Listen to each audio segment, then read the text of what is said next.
Our project is about the piping plover. The first part of the project identifies issues that have negatively impacted them and provides evidence of these issues. It will also discuss how these issues have resulted in the piping plover being listed as threatened federally and endangered in some states. Piping plovers have adapted to their environment quite well by developing a sandy-colored plumage to blend in with their habitat. Piping plovers have a black band around their necks, and males tend to have a thicker band, especially noticeable around breeding season. They have short beaks designed for quickly plucking insects out of the sand. Piping plovers are shorebirds that are ground nesters. Piping plovers inhabit northeastern shores in the summer and southeastern shores in the winter. The colored regions on the map better display their geographical locations. They are a migratory shorebird, so they remain in one location for half a year, then migrate to the other location. There is another population of piping plovers that breed inland in the northern Great Plains and Great Lakes. For our research, we mainly focused on piping plover populations that breed on the Atlantic coast.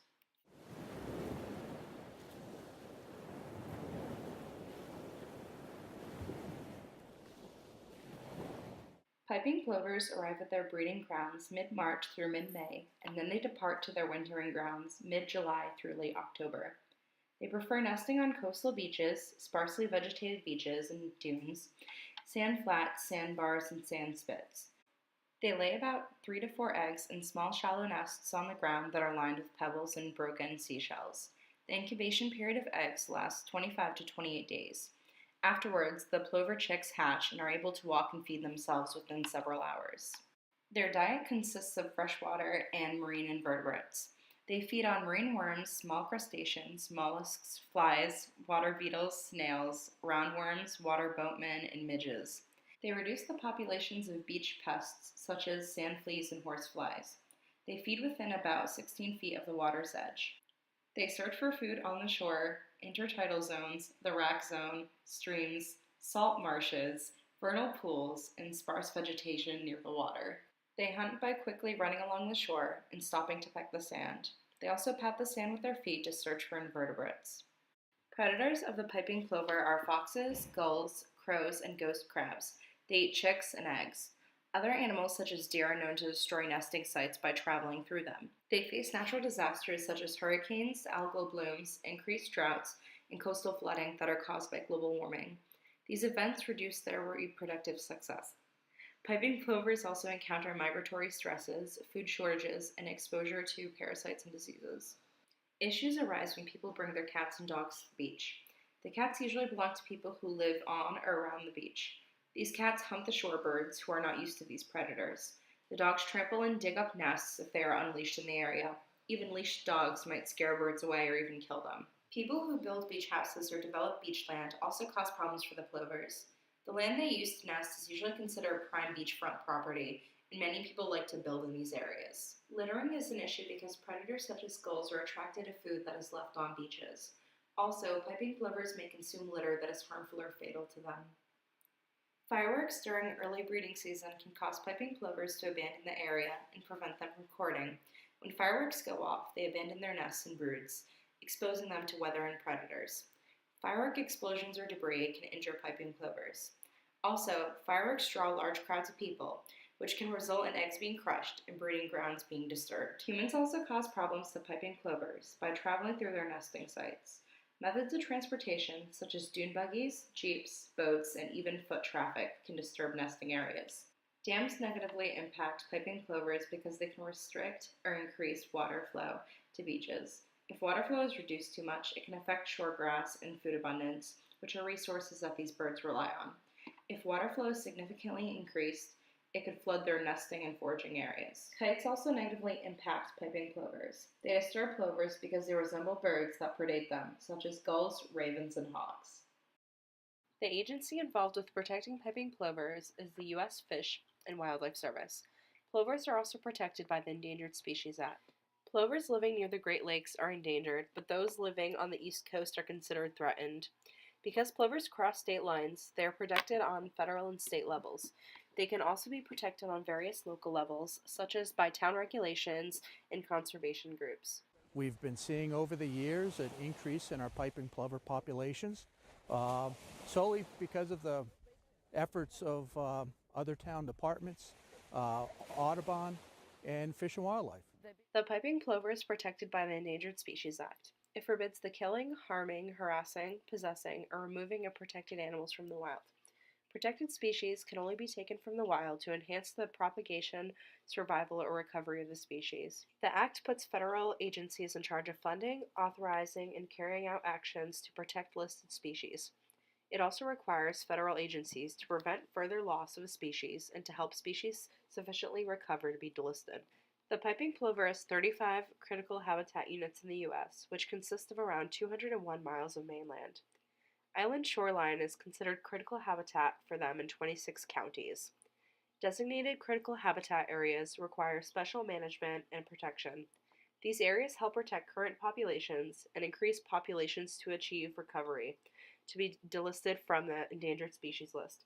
Critical habitats are areas that contain the physical and biological features that are necessary to conserve species. The Endangered Species Act only imposes restrictions on actions or programs that are authorized, funded, permitted, or carried out by a federal agency. Federal agencies cannot destroy or adversely modify important aspects of the habitat. Critical habitat elements needed for populations of piping plovers in the Great Lakes are open, sparsely vegetated sandy habitats. These habitats are areas such as sand spits or sand beaches with wide, unforested systems of dunes and interdune wetland. As you see around that we have the symbolic fencings, which keeps a visual barrier and also helps keep people from entering into the symbolic fencing. We have lots of signs that are standing that say what the fencing are for, why the birds are here. We also have plover monitors on the beach as well as town staff that helps to keep the beach functioning but also have the birds protected. The New England management practices for piping plovers are: fences should be installed around courting areas and at least 55 yards away from nests. Warning signs should be posted along the fences to inform beachgoers. Dogs should be on leashes and short ones are recommended so that owners can better control their pets and prevent them from disrupting piping plover habitat. It is recommended that cats belonging to households near beaches be kept indoors for this reason as well. Trash shouldn't be left on beaches because it attracts animals such as seagulls, which are predators to piping plovers. Plovers often mistake kites for birds of prey, so keeping kites far away from fenced areas prevents them from becoming startled.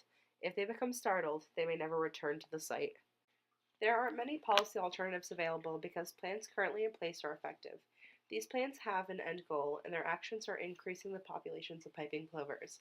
The only policy alternative that would help current plans in place would be to increase public awareness, both on why the rules and regulations are in place and how citizens can help piping plover conservation efforts. Other alternatives would be protecting more places where plovers nest and trying to revert the habitat back into its more natural state. This would involve removing dams and restricting beach building. There are many policy options that could be used to protect piping plovers. These are to keep the status quo the same, get rid of all current regulations and let the birds naturally regulate, work on educating the public more by emphasizing why certain regulations are in place and what the bird does for the ecosystem, banning dogs and kites from beaches where piping plovers nest, and fining people for disturbing piping plovers, littering, and for bringing dogs and or kites to the beach during piping plover nesting season. No regulations should be removed from the status quo because the status quo seems to be effective.